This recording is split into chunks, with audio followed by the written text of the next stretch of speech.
Vendredi 4 mai, mesdames et messieurs, bienvenue dans ce journal. Par la grâce de Dieu, le service reprend son cours normal petit à petit ici à l'ORTM.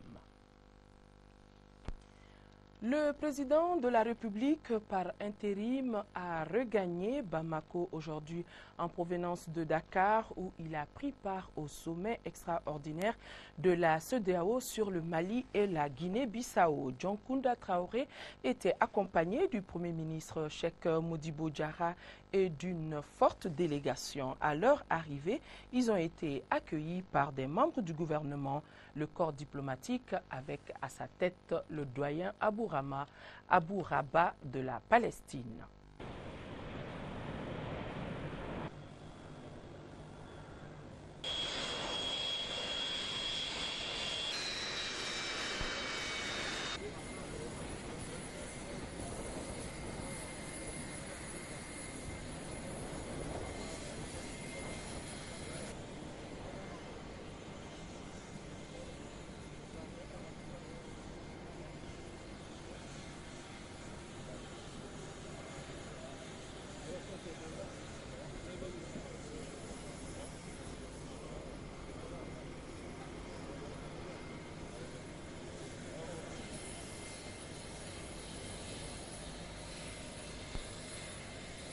Fin donc hier à Dakar de la conférence extraordinaire des chefs d'État et de gouvernement de la CEDEAO sur le Mali et la Guinée-Bissau. Le Mali était représenté, je vous l'avais dit, par le président par intérim Dioncounda Traoré et le Premier ministre Cheikh Modibo Diarra. Le sommet qui était présidé par Alassane Dramane Ouattara, présidente en exercice de la CEDEAO, a dans ses résolutions réaffirmé les décisions de la dernière rencontre tenue à Abidjan. Il a précisé que les forces en attente de la CEDEAO seront déployées dans notre pays à la demande des autorités maliennes. Quant à la Guinée-Bissau, l'organisation sous-régionale compte y envoyer prochainement un contingent qui aura pour tâche de sécuriser les institutions du pays. Récit de Alousseni Touré depuis Dakar. Les chefs d'État et de gouvernement ont dans leur communiqué final condamné les derniers événements survenus au Mali à cause de leur effet néfaste sur la population. Par ailleurs, le sommet a recommandé à la médiation de préciser le rôle de l'armée dans la transition et les conditions de la participation de celle-ci dans le recouvrement de l'intégrité territoriale. La conférence instruit la commission de la CEDEAO de préparer la force en attente de la CEDEAO pour son déploiement dès que les autorités maliennes en feront la requête. La conférence a entendu le président par intérim, son Excellence Dioncounda Traoré, et le Premier ministre et prend acte de leur exposé sur l'évolution de la situation au Mali. La conférence les encourage à continuer leurs efforts visant à consolider les institutions républicaines et en liaison avec le médiateur, à faciliter la coopération entre le gouvernement du Mali et la CEDEAO. Concernant l'envoi des forces en attente de la CEDEAO au Mali, il se fera à la demande des autorités du pays. Tout en exigeant le retour à une vie constitutionnelle en Guinée-Bissau, le sommet a recommandé le déploiement de la force en attente pour garantir le retrait des troupes d'assistance angolaises et sécuriser le processus de transition. Je ne suis pas un problème pour le Mali. Je suis là en tant que solution et si au bout de 40 jours, le souhait est de choisir un autre pour diriger la transition, je ne ferai pas une seconde de plus. Ces propos sont du président de la République par intérim Dioncounda Traoré. Il l'a dit à la fin du sommet de Dakar, une rencontre qu'il a d'ailleurs vivement saluée. Je pense qu'un bon travail a été fait concernant aussi bien le Mali que la Guinée-Bissau. Je pense que nous avons analysé les situations respectives à la lumière des derniers développements sur le terrain. Et bien entendu, les décisions et propositions et recommandations qui ont été faites, je pense, seront de nature à permettre d'avancer un peu plus non seulement vers la normalisation de la situation politique au Mali et en Guinée-Bissau, mais aussi, en ce qui concerne le Mali particulièrement, vers le recouvrement de l'intégrité territoriale du Mali et l'organisation d'élections crédibles qui vont consacrer le retour définitif à une situation constitutionnelle. Je pense que vous avez écouté le communiqué. Il y a un certain nombre de petites dispositions que nous avons demandé qu'elles puissent changer. Je pense qu'ils sont en train de travailler là-dessus. Est-ce que vous comptez respecter les 40 jours ou bien vous faites carrément un an comme l'a dit la CEDEAO?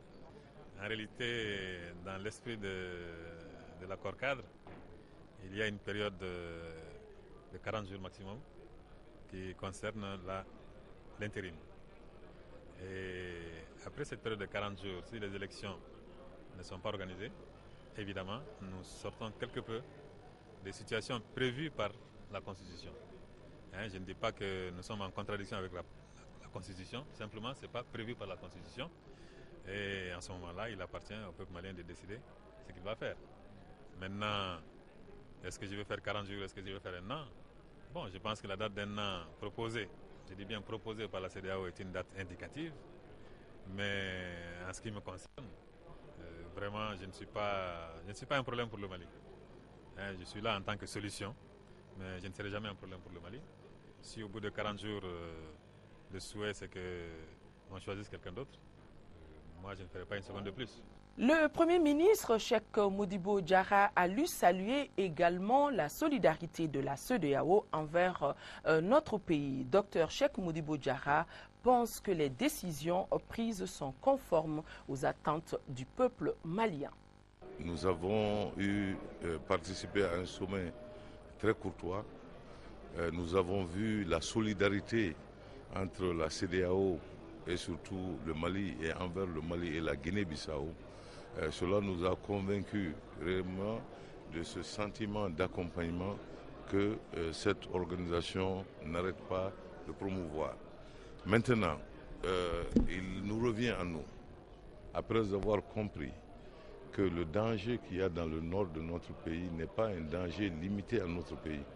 C'est un danger qui guette toute la sous-région.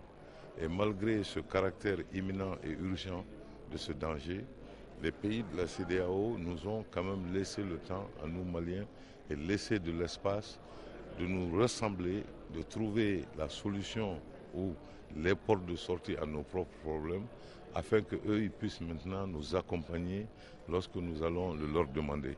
Donc j'espère que sans tarder, toute la communauté, tous les segments de la communauté malienne vont se retrouver, discuter, trouver des solutions et maintenant solliciter si besoin est l'aide de nos partenaires, l'aide de la CEDEAO pour nous accompagner à faire ça. Et cela va demander à ce que tout un chacun mette de côté tout agenda qui n'est pas directement l'agenda de libérer le pays et de retrouver l'intégrité territoriale du pays. Dans les tout prochains jours, le président de la République par intérim s'adressera à la nation sur les conclusions du sommet de Dakar. Et sommet, je le rappelle, qui a porté sur la situation dans notre pays. C'est le ministre de la Communication, de la Poste et des Nouvelles Technologies qui l'a annoncé. Amadoune Touré l'a dit à l'arrivée de la délégation ici à Bamako. La délégation malienne conduite par le président Tionkouna Traoré vient de rentrer de Dakar où s'est tenu un sommet extraordinaire consacré à la situation au Mali et à la situation en Guinée-Bissau. La déclaration qui a été produite par le sommet et qui vous a été distribuée ou qui vous le sera plus tard reflète les préoccupations du Mali ainsi que la solidarité exprimée par la CEDEAO. Le président de la République lui-même s'adressera à la nation pour donner la position du Mali sur ce qui s'est passé à Dakar. Mais retenez d'ores et déjà que les décisions ont été conformes à nos attentes, qui constituent une expression de solidarité, mais en même temps une prise en compte des réalités maliennes. Il ne s'agit pas d'imposer quoi que ce soit. C'est une offre d'appui, c'est une offre d'accompagnement que nous avons acceptée avec gratitude, mais que nous allons adapter aux circonstances maliennes. Voilà très brièvement ce que je voulais vous dire, en vous répétant que le président de la République lui-même s'adressera à la nation. Dans les tout prochains jours, il va s'adresser à la nation. Ce communiqué, le ministre de la Défense et des anciens combattants informe tous les militaires du 33e régiment des commandos parachutistes craignant pour leur sécurité ainsi que celle de leur famille qu'il est ouvert un centre d'accueil et de recensement à leur intention au camp 1 de la gendarmerie. Le dit recensement tient lieu de contrôle physique et se déroulera tous les matins de 8h à 12h pour la période du 3, donc le 3 c'était hier, du 3 au 10 mai 2012 inclus. Passé ce délai, les absents seront considérés comme déserteurs. Une commission ad hoc dirigée par un officier supérieur est créée à cet effet. Pour tout autre renseignement, s'adresser au commandant de la compagnie territoriale de la gendarmerie de Bamako, assise au camp 1.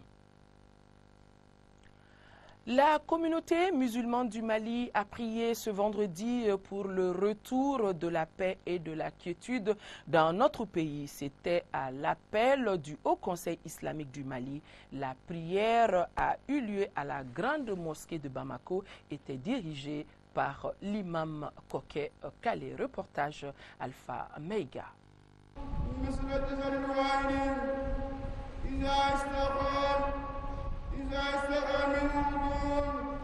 C'est à l'unisson que les fidèles musulmans se sont retrouvés dans les différentes mosquées et cela sur toute l'étendue du territoire national. Mieux, en ce jour saint, vendredi 4 mai 2012. Le jeu en vaut vraiment la chandelle car il s'agit de prier pour le Mali. Un Mali qui en a vraiment besoin pour son unité nationale. Ce pays n'a jamais vécu de cette situation. C'est la première fois que des événements pareils se font dans notre pays. Ces événements, c'est le bon Dieu seul qui peut nous aider. La grande mosquée là, tous les bénédictions qu'on fait ici depuis longtemps, depuis autant de Modibo jusqu'à aujourd'hui, tous les bénédictions qu'on fait ici, le bon Dieu nous répond.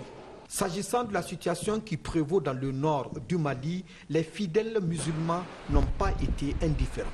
Ce qui nous arrive aujourd'hui, c'est certainement une des nombreuses manifestations de la volonté divine.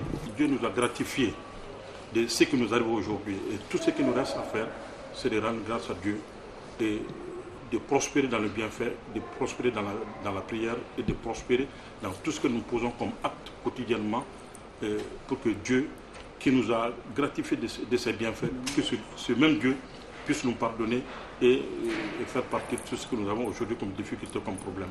En tout cas, pour l'instant, l'heure n'est plus aux paroles, mais plutôt aux actes concrets. Journée de prière aussi en 5e région. Le bureau régional de l'Union des jeunes musulmans du Mali a organisé une séance de prière en faveur de la paix sociale et la stabilité politique dans notre pays. Compte rendu de Yacouba Meiga. L'occupation des régions nord du Mali par les mouvements armés avec son corollaire de dizaines de milliers de déplacés et de victimes de toutes sortes de violences inquiète à plus d'un titre la communauté musulmane de Mopti. C'est pourquoi le bureau régional de l'Union des jeunes musulmans du Mali a voulu focaliser l'attention sur l'ampleur de la situation et prier pour le retour de la paix sociale et l'unification du Mali que les fidèles musulmans considèrent comme un et indivisible. Quand une partie du corps est malade, c'est tout le corps qui se trouve malade. Le nord du Mali en ce moment est meurtri. Les frères du nord, en tout cas, ils sont blessés dans leur chair et dans leur âme. Donc c'est un devoir des citoyens, c'est un devoir des croyants tout simplement, en tout cas d'organiser cette séance de prière pour que la paix puisse revenir rapidement. Parce que sans la paix, rien n'est possible et la paix est un préalable à tout développement. En ces moments difficiles, marqués par une crise politique et une escalade inquiétante de la violence, du terrorisme et de toutes sortes de menaces à la sécurité des personnes et de leurs biens, aucun sacrifice tendant à ramener la paix sociale, la stabilité politique et économique du Mali ne sera de trop. C'est du moins la conviction des leaders religieux de Mopti qui croient en la solidarité ou au sens du patriotisme qui anime l'ensemble des fils et des filles de notre pays. Les cours reprendront dans tous les établissements scolaires et universitaires de notre pays le lundi prochain, lundi 7 mai. Le Premier ministre, Cheikh Modibo Diarra, on le rappelle, avait demandé aux élèves et étudiants de rester à la maison suite aux troubles du début de semaine dans notre pays. Donc, la situation étant redevenue normale, les élèves et étudiants peuvent retrouver le chemin des classes en toute quiétude. Plus de précisions avec le ministre de l'Éducation, de l'Alphabétisation et de la Promotion des langues nationales. Pour assurer la sécurité et la tranquillité des élèves, étudiants et du corps professoral dans l'espace scolaire et universitaire, sur instruction de Monsieur le Premier ministre, les cours ont été arrêtés le mercredi 3 mai 2012. Nous, ministres en charge de l'éducation, portons à la connaissance des élèves, des enseignants des établissements d'enseignement secondaire, fondamental et préscolaire, des étudiants du corps professoral des différentes facultés et écoles supérieures que les cours reprendront le lundi 7 mai 2012 dans tous les établissements publics et privés. Aussi, mon collègue en charge de l'enseignement supérieur et de la recherche scientifique et moi-même informons que toutes les dispositions sont prises pour la reprise normale des 10 cours. Le gouvernement saisit cette occasion pour réitérer sa détermination à œuvrer résolument pour l'exercice effectif du droit à l'éducation et à l'apprentissage de tous nos enfants et de tous nos concitoyens dans le septentrion national. Nous savons pouvoir compter sur tous les acteurs et partenaires de l'école pour un bon déroulement de l'année scolaire et universitaire 2011-2012. Nous vous remercions. La journée internationale du travail a été célébrée le 1er mai dernier, événement célébré sous le signe de la cohésion sociale. Les secrétaires généraux de la Confédération syndicale des travailleurs du Mali, CNTM, et de l'Union nationale des travailleurs du Mali, UNTM, ont chacun lancé un message de soutien à l'endroit de l'ensemble des travailleurs, surtout ceux du Nord, en cette période dure de l'histoire de notre pays. L'appel que l'Union nationale des travailleurs du Mali a lancé à l'endroit de ses militantes et militants de l'UNTM du Nord aujourd'hui est que le Mali est un et indivisible. Nous sommes une centrale syndicale apolitique. C'est pourquoi nous profitons de cette occasion pour leur apporter toute notre solidarité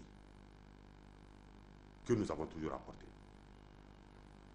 La preuve qu'ils sachent que nous sommes ici, à Bamako, avec les 3 secrétaires généraux des unions régionales des dites localités qui nous ont rapprochés pour nous poser toutes les préoccupations des travailleurs du nord du Mali. Nous avons œuvré pour le retour à l'ordre constitutionnel. Aujourd'hui, nous avons un président de la République, nous avons un gouvernement qui sont aujourd'hui des interlocuteurs que nous devrons saisir pour régler nos problèmes. Leur dire que ces autorités ont déjà été saisies par les soins de l'UNTM par écrit pour prendre en compte les préoccupations des travailleurs du Nord dans cette situation d'incertitude. Nous demeurons avec eux, nous sommes avec eux et nous les abandonnerons jamais. C'est pourquoi nous les invitons ardemment à se sentir pris en charge et dans les plus brefs délais.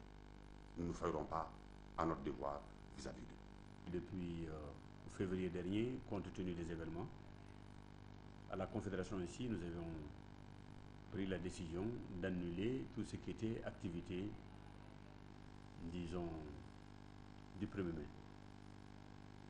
Ça, c'est non seulement en relation avec la situation du Nord, mais surtout en solidarité avec nos camarades qui vivent dans ces conditions difficiles. Nous avions prévu en son temps comment engager des pistes de réflexion pour venir en aide, sinon en solidarité avec ses camarades du Nord, d'une part, et puis comment aussi appuyer nos forces armées de sécurité qui continuent à se battre dans des conditions aussi très difficiles, un peu partout dans le Mali. Donc, c'est pour dire que cette année, comme vous le répétez, c'est un premier très difficile pour l'ensemble du Mali. Nous souhaitons ensemble pouvoir gérer ça dans le plus grand calme, dans la solidarité, dans la sérénité, pour qu'enfin nous puissions dépasser cette situation que nous connaissons actuellement.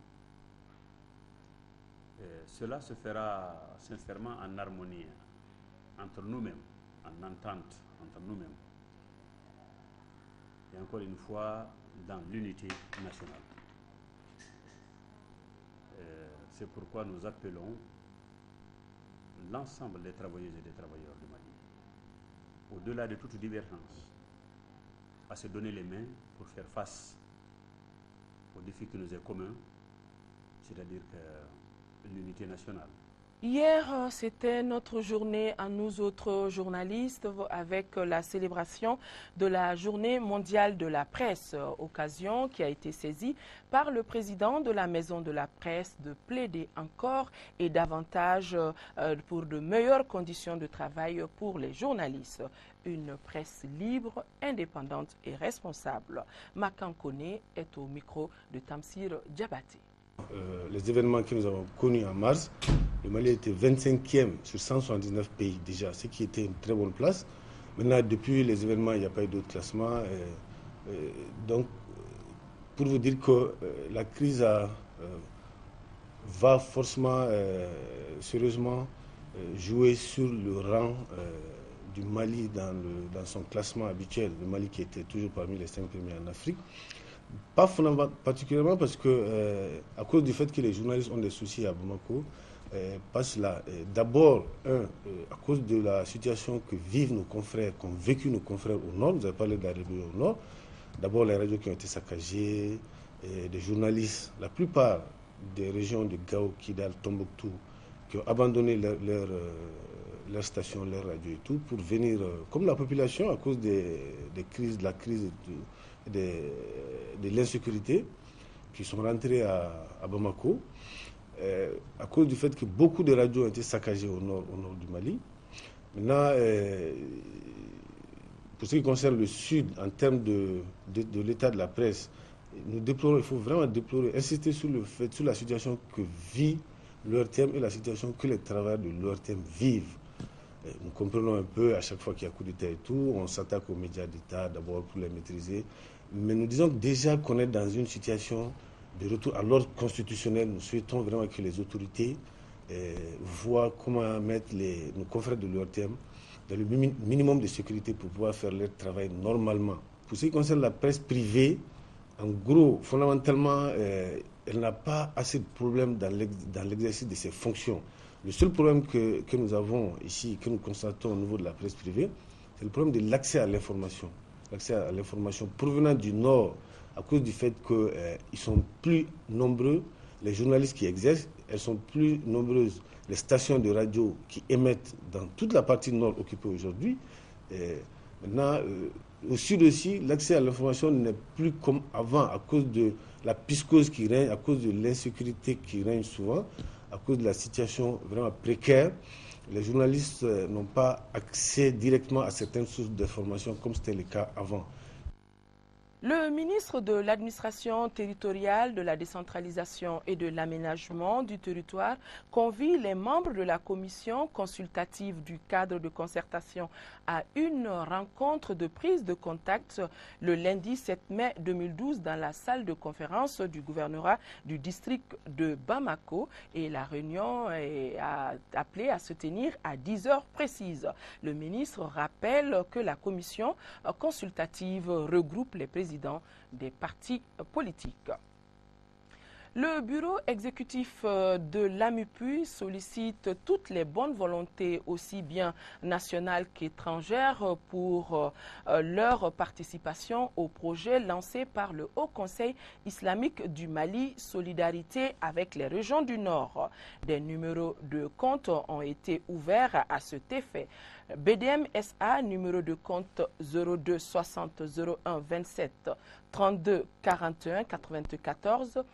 À la BIM SA 251 241 164 01 33. Mesdames et messieurs, avant de refermer ce journal, nous tenons à rassurer l'ensemble de nos auditeurs et téléspectateurs que l'ORTM n'a subi aucune perte en vies humaines lors des événements du début de semaine dans notre pays. Cependant, nous nous inclinons devant la mémoire de tous ceux qui sont tombés et continuons de demander à Allah le Tout-Puissant de couvrir notre pays, notre beau pays, notre cher Maliba à nous tous, de paix et de quiétude. Merci d'avoir suivi ce journal, l'unique de la soirée. D'autres rendez-vous demain, 20 h. Merci.